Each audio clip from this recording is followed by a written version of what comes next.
So where does your story begin? So I guess my childhood. I mean, it wasn't the best childhood. Both parents were pretty abusive to each other, but not so much to us. They were both alcoholics. And I think just kind of seeing them pretty much beat up on each other all the time, it just really gave me an unstable environment anyways. So moving forward, I really just wanted to not be like them so much that I just focused on not being an alcoholic. I was like oblivious to everything else. And then before I knew it, I was hooked on Percocet.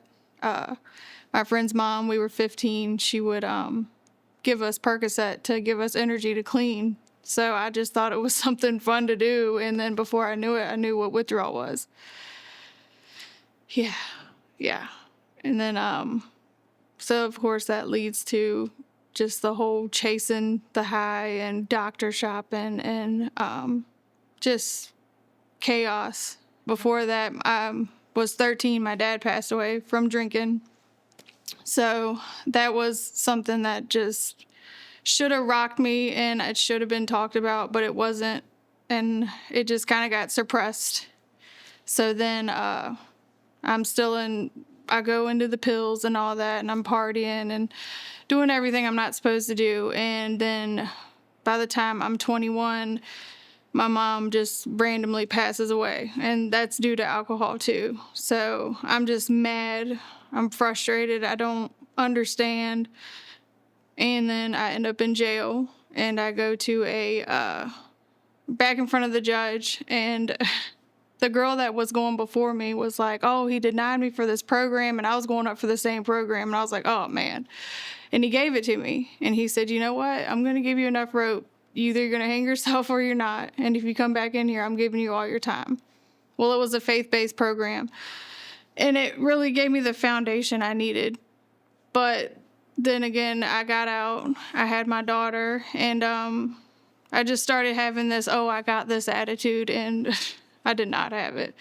And before I knew it, I was, popping Adderall, and that led to meth. And then I lost my daughter, and then I was in a deeper hole than I was before. And I was just like, oh, here I am again, like stuck on something else. And I thought heroin and pills were hard to get off of, but meth was just, I don't even know. It was like I was so confident and I was like feeling myself, but then it slowly like started getting worse and worse. And my now husband was actually my drug dealer. So that in itself is amazing to me. But so we were on meth and we were living that great life. We thought we had the cars and the money and all of that, but we were just still empty on the inside. I mean, I didn't have my daughter. I just felt hopeless, really. Like, I just didn't want to be here. So, we lost the house. We lost the cars. We didn't have water. We didn't have power. Like, we were just barely even making it. And finally, one day, my husband was like, I'm done. And I was like, what do you mean you're done? And he was like, I'm not doing it anymore. And I was like, okay. Well, he did. He stuck to it, and he stopped. And I couldn't still. Like, a year in of him being clean, I was still using. And then I picked up a gambling habit on top of that. And he stuck by me, and he knew I was using, and he just was really leaning on God at the time. And I was like, well, I did the God thing and it didn't work for me. Like, look at me now. So I was mad, really, that he was getting it and I wasn't. And I ended up going to an outpatient program where they just, I don't even know, they just saw something in me that I didn't see in myself. And I mean, I put them through the ringer. I would fail urine screens. I would, just do everything I wasn't supposed to do. And they would still be like, you know what? It's fine. It's fine. Just keep coming back. Just keep coming back until one day Chad comes home and I'm about to use, and he just catches me red-handed. And I remember thinking 2 days before that, like, man, if Chad would just catch me, I swear I'll stop. I swear I'll stop. And lo and behold, he caught me. And yeah, he was really calm. He didn't yell at me. He didn't chastise me. He was like, you know, your daughter deserves to have you in her life. And he just said, I really advise you throw that away. And I was like, yeah, right. Well, that was 2 days before Christmas. So I said, I'm going to get through the holidays and I'll stop. And I did. And it's been great. I was already done. Like, I was just sick of it. I was just tired of hiding it. I was tired of feeling like I just was never going to get out of it. I was tired of being depressed, and I just wanted to be on the same page as my husband. We got married. Like, he asked me to marry him while I was still using, and he knew I was still using. And I was like, what is this guy doing? Like, it's not going to work.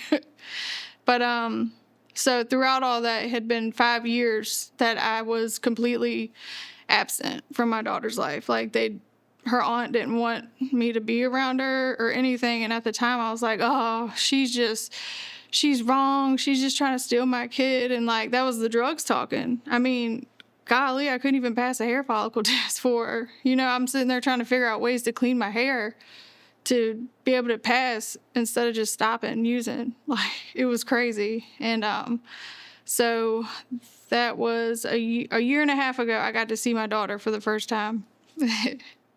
And it's great. And everything is just really falling into place. Like, we have a relationship now. And I couldn't be happier. So what was that like? It was... First week or two, how was that? I slept a lot. My husband actually came home and he was like, look, I know you're going to sleep and eat. I just bought $200 worth of groceries. Lay down. Just eat, do what you got to do. And I did. And I slept a lot. And there was a lot of hissy fits and tears and just an emotional roller coaster. 1 minute I was happy. The next minute I was screaming and yelling at him. Bless that man's heart. Because it was rough. I know it was on him and me. Mostly him, probably. Because I just was not it just sucked all around. I mean, there's no really way to sugarcoat it. Probably after the first week, like, I started to feel myself again, and I was actually wanting to get out of the bed, and I wasn't depressed. Like, I felt like I was making progress for once. And yeah, I knew, I was like, finally, I'm going to do it. And I wasn't hiding it or anything, because before I would try to hide detoxing, and he would think I would say I had the flu or something like that, which he wasn't dumb, but you think they are. And yeah, it was just, I knew I was done. I knew it. I couldn't even imagine myself going back now. Not now. It's not worth it. It's really just, I've gained too much back to backtrack. And besides, one of the last urine screens I took when I was still using had fentanyl in it, and I wasn't even doing fentanyl. Like, it's just, that stuff is in everything. And I didn't want to go out like that. I couldn't. That had to have been pretty scary. It should have been, but it wasn't. At the time, I was just like, oh, I'll just make sure I test it before I do it. Yeah. But now thinking about it, yeah, I'm like, wow, I'm lucky to be alive. So now I am, of course, happily married. I'm an active parent.